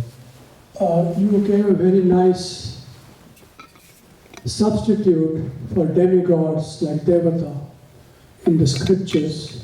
Instead of referring to them as demigods, call them as Devatas. The question is, what good substitute can we give for women are less intelligent? Prabhupada writes it in few places, but we cannot focus and underline only that statement. So Prabhupada, if you see overall purports of Prabhupada, he has given many other statements that instigate us to think that we are not bodies. So once when Mataji asked Prabhupada, are women less intelligent? Prabhupada said, if you think you are a woman, you are less intelligent. So less intelligence or more intelligence is according to bodily conception, not according to one's gender or nationality or some other external parameter. Actually speaking, there is only one male in the entire cosmic manifestation. Everybody else is woman only, right? So there is only one man, only one Purusha, that is Krishna. And Jiva is Prakriti. What is that 7th chapter of Bhagavad Gita? Bhumirapo na lovayuh khammano buddhirevacha ahankara itiyam me bhinna prakritirashtada. That is material energy.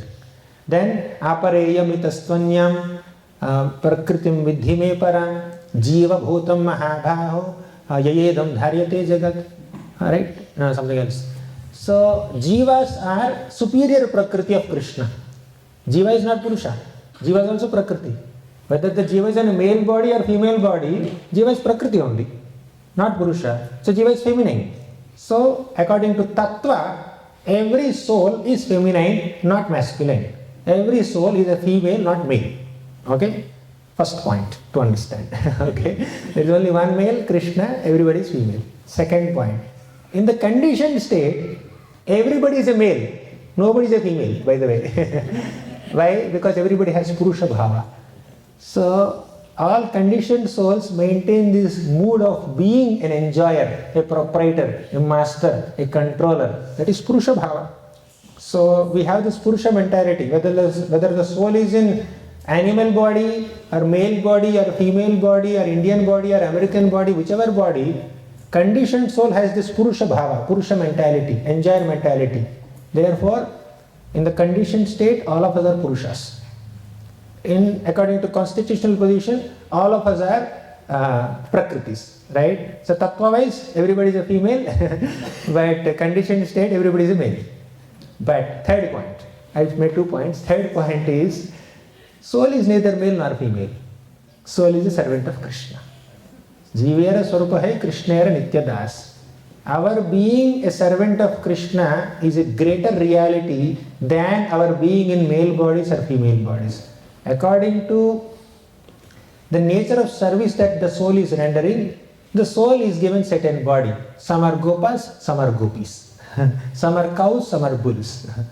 So some are male monkeys, some are female monkeys. Some are peacocks, some are peahens. All are participants of Krishna's leelas only. So if we are identifying ourselves as servants of Krishna, whether we are in male bodies or female bodies, we are intelligent. But if we are having bodily conception, we are less intelligent, whether we are in male bodies or female bodies. A female who is practicing Krishna consciousness is millions of times more intelligent than a man who is not practicing bhakti. As simple as that. So Prabhupada very clearly described in several of his books that one who is taking to Krishna consciousness is intelligent. Okay, so less intelligence, more higher intelligence is depending on one's development of spiritual consciousness and not necessarily according to one's bodily structure or gender. Okay, and but all said and done, we also should acknowledge the soul's presence within a body. According to that, there is some psychophysical nature acquired. So there is separation required between men and women and all that, as long as we are in the conditioned state. But we need to also maintain that spiritual perspective. So devotee is one who sees spiritual equality amongst all living entities behind the material bodily differences. Right? That is development in spiritual consciousness. Does it answer the question? When we read such statements in Prabhupada's purports or books, so we should not have a narrow-minded thinking of or understanding of the statements, and we should not offend devotees or get offended by that. Okay? So we need to understand that spiritual truths are more important than temporary bodily designations and circumstances. Sorry. Yes, Prabhu. This is from the sloka, the first session. Yeah? Now, you very nicely mentioned how to memorize sloka. One of the struggling point is present the translations. Sloka can be memorized and we can present it in a nice systematic way. When it comes to translation, sometimes some of the translation, like how you explained, it could go word by word, or you can go joining lines by lines. But some of them are completely different. For example, the compass mono, jhana ivagno. In that, if you see the translation, the first part Prabhupada talks about visible succession. Where? So, where? In disciplic succession, where? Not in the Bhagavatam, proper translation. So, but when we say so that is directly we can explain. But some of the translations, when you see because Sanskrit, it's reverse. You cannot get a line-by-line translation of a shloka and then join all the 4 lines to generate a intelligible English sentence. That's acknowledged. Yeah. So how do you structure that? How do we develop that habit of? Yeah, it's not possible because Sanskrit, it's poetry. We cannot have a linear string of the meanings of each word of the poetry shloka to just generate a proper English sentence. Okay, that's understood. So we need to learn to rearrange things. Sometimes the first part of English sentence may come from the 3rd line of the shloka. Correct. And the last part of English translation can come from the 1st line of the shloka. So Sanskrit shloka and English sentence are a little different, and some are very clear, like Samoham Sarvabhutesha it showed. Yeah. But how to develop the art? I mean, because I see whenever you use a shloka, you get all shlokas I won't be able to do it. In, for example, in Gita Subodhini or Bhagavad Subodhini, wherever there is a possibility, I do a line-by-line translation. Whenever it's not possible, I'll just give a paraphrased translation and then quote the entire shloka below. Where it's not possible, line by line. But basically we need to get familiar with the meaning, somehow or the other. When explaining, you can say. So it's not only shloka, we need to know some Sanskrit meanings also, which helps us in doing the, instead of doing a transliteration, we can explain in the other way. I'm not very clear, but I think we discussed it. Yes, thank you so much. Again, it's related to the Bhaktivedanta.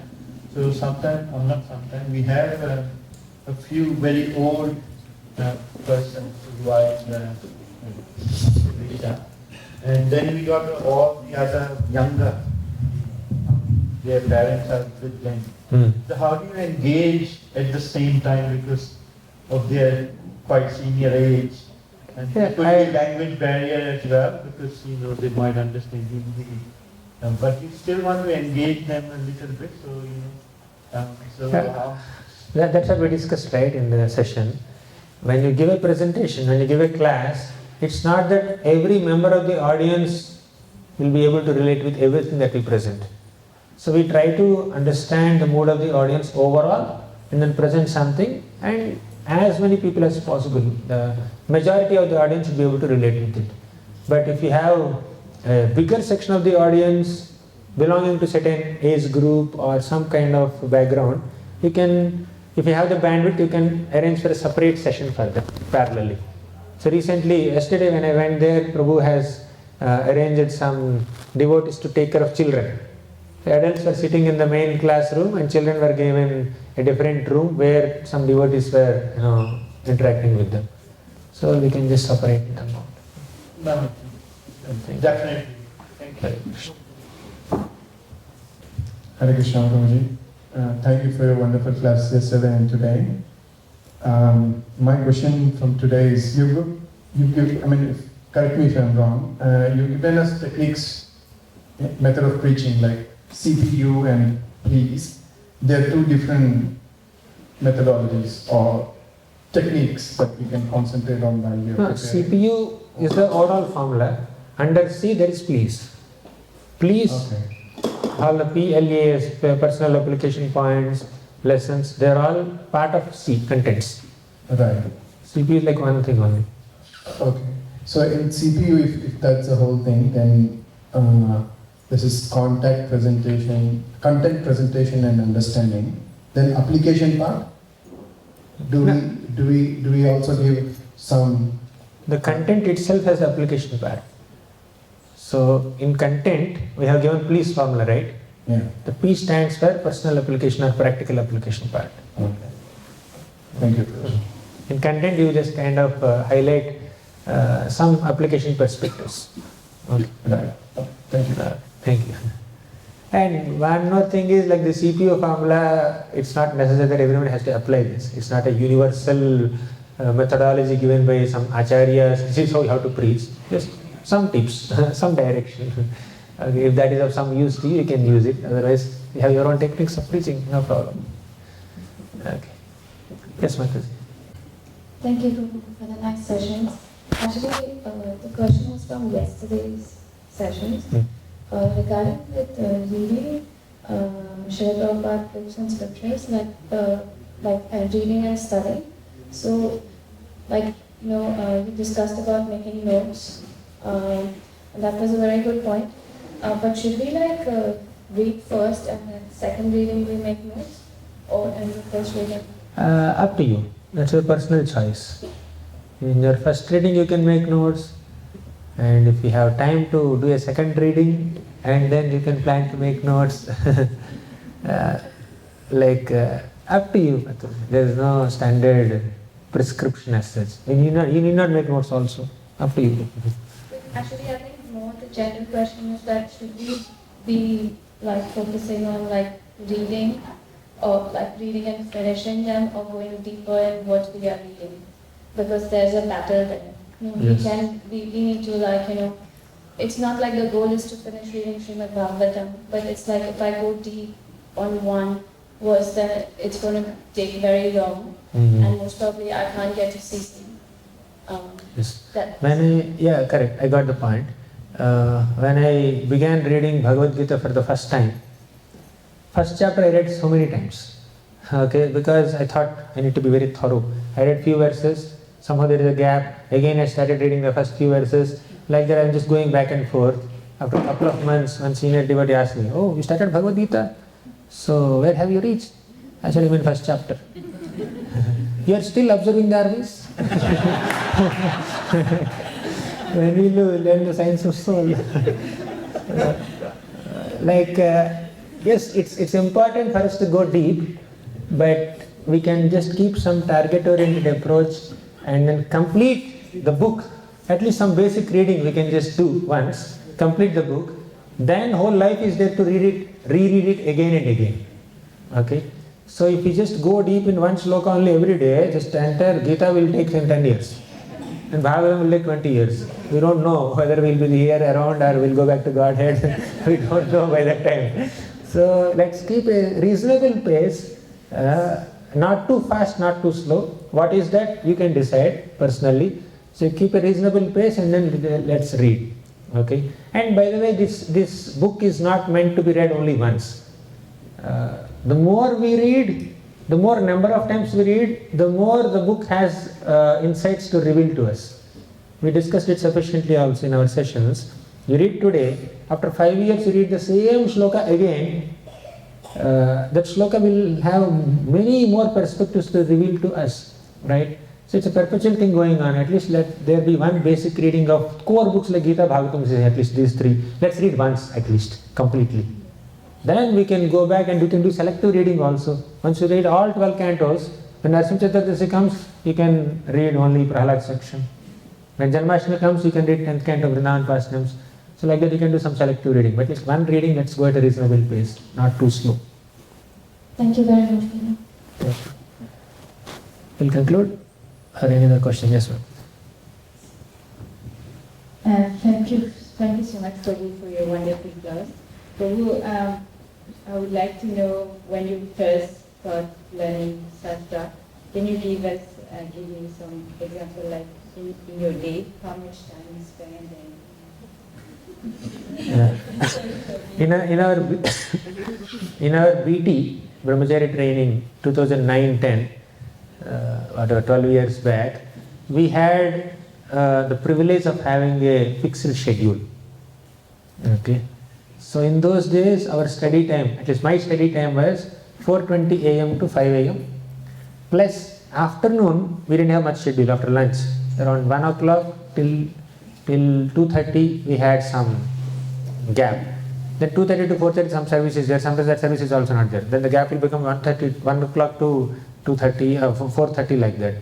So our general study time in those days, my study time was 4:20 a.m. to 5 a.m. plus 1 to 2:30 minimum, or 1 to whatever 4 or that much time. Every day we had minimum 1.5 to 2 hours we used to squeeze out time to read in those days.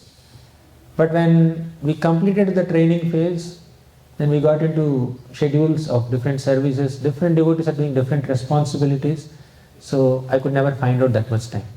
Now what I did, whenever I get time I read. Whenever time I get, whatever time I get beyond my allocated services, I would just read. It could be 9:30 to 9:40 p.m. It could be whatever 6 to 7 a.m. So when you get up little early, before Mangalarti you chant 80 rounds, after Mangalarti you chant 8 more rounds, then till Darshanarti time is there for us, half an hour, 45 minutes, 1 hour, I would read at that time. So like that I read whenever I got some time. And whenever I got more time, I read 7 hours, 8 hours, 10 hours. So at one phase of my life I was extremely sick, just sitting in the sick room only for like several months.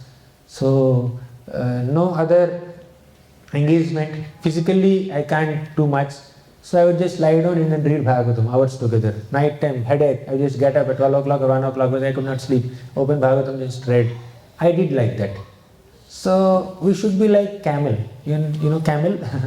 So camel, when it is traveling in the desert, the camel may not get water whenever it wants. So whenever there is an opportunity, camel would just drink as much water as possible. Next 2 days or 3 days in these deserts, camel will not get any time. They will not get opportunity to drink water. That water will keep the camel survive, right? So we should be like that. Whenever we get some time, let's read. And on a regular basis, we can keep some study hour if it is practical in our thing. But whenever we get time, if we just start charging our spiritual batteries by reading Shastra, that will protect us in phases that are very busy, although we don't get to study. It's like you're traveling, you're going for a long journey. You keep your phone battery charger 100%. Okay? Because I can't charge my battery throughout my travel. So like that, we need to plan. In my case, I just mentioned whatever time I got, I just read. Now also I do that only. There is no specific time allocated for my reading or writing. Whatever time I got, I just keep doing it. Before coming here, there was half an hour break. I just worked on 3-4 verses of Brahma Mohan Leela, 10th canto Subodhini. Yesterday was the 15th verse, right? Today I came to 26th verse. Okay, 10 verses happened in this one day. That's all we can do. Okay. Any other? Prabhupada said that 99% of the spiritual advancement happens through the chanting of the holy name. And if that is the case, then do we have to read so much? Is the reading priority or chanting the priority? So many times this question is asked. Chanting is Yoga Dharma, not reading, not deity worship, not Vaishnava Seva. So why should we do all the other things? Let there be only one limb of bhakti. Ekam Shastram Devaki Putram Gitam, like that, let there be only one limb of bhakti. Basically, at our stage, not our stage, my stage, or some average sadhaka stage, chanting is not that natural. Krishna says in Bhagavad Gita, Mayyeva mana adhatsva, Mayi buddhim niveshaya, means you engage your mind in me. That's the topmost level of bhakti called smaranatmika bhakti. If you can't do that, engage your intelligence in me. That is Mayi buddhim niveshaya. That is mananatmika bhakti. If you can't even do that, engage your senses in my service. That is abhyasarupa bhakti. For an average sadhaka, abhyasarupa bhakti is more natural than mananatmika and smaranatmika. In other words, for an average sadhaka, doing some physical services is more natural and more absorbing and less exhausting than using intelligence to understand Shastra and using mind to focus on holy name. So, engaging mind is the highest thing. In chanting, we are not doing so much of physical activity. No physical exhaustion, no intellectual exhaustion, no analysis. But chanting will exhaust us more than physical activity. 8 hours of service, 8 hours of reading Gita Bhagavatam, and 8 hours of chanting. Which will exhaust us more? Naturally 8 hours of chanting. Okay? Why? Because we are not at that level. We are doing something which is beyond the capacity of an average conditioned soul whose mind is extremely distracted. So therefore, Acharya's Prabhupada has given us a regimen. You chant 16 rounds, 2 hours. You hear Gita Bhagavatam, 2 hours, and remaining time you just do some service. Slowly we can increase our chanting. Artificially, if we try to imitate Haridas Thakur and then constantly chant only without physical services, so one thing is, in the name of chanting we will sleep. Another thing is, if we are able to chant, we may do it on a sentimental platform without having strong philosophical foundation. If someone questions us, why are you chanting so much? We don't have philosophical understanding why we have to chant. Sometimes it becomes like a more sentimental exercise, right? So therefore we need to strengthen our philosophical conviction by reading Shastra. And we should engage in practical service to realize what we have read in Shastra. With this purification of senses, purification of heart that has happened by study of Shastra and doing physical services, we will be able to chant the holy names of Krishna in a much effective manner. So chanting, the quality of chanting will increase by our services and by our study of Shastra. Our conviction muscles will increase, and also we will become more and more pure by doing physical services. Doing physical services means interacting with devotees is there. In that interaction there is a lot of purification. Right? That will help us chant. Makes sense? Yes, thank you. Thank you. 4:38. We will conclude. Thank you very much. Granthara Srimad Bhagavatam ki jai, Srila Prabhupada ki jai. And I am very, very grateful to all of you for your kind attention and encouragement for 2 full days. I am not so experienced. I am not sufficiently equipped with the understanding of this topic. Because you have asked me, I have presented whatever I understood. Tathapi kirtayam yanga yatha mati yatha shrutam. Okay. If there are any mistakes in the presentation, please forgive me. And also, you are more actively involved in expanding the preaching scope. I am just sitting in one corner and reading and writing, that's all. But you have more practical experience.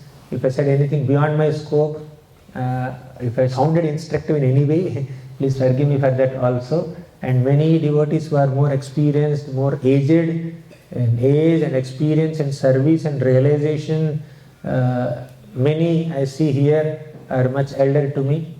So, but still, although I am not so worthy of so much of attention, affection and love, still you have encouraged me. Definitely I feel so embarrassed when devotees are coming, offering garland, offering obeisances and getting up when I come in. I feel very awkward with that whole scene. But I am taking inspiration from you. This is how a devotee should behave, with etiquette, with culture. I am very inspired by your wonderful Vaishnava culture. So if there is an inconvenience caused because of me, please forgive me for that. Thank you very much. Hare Krishna.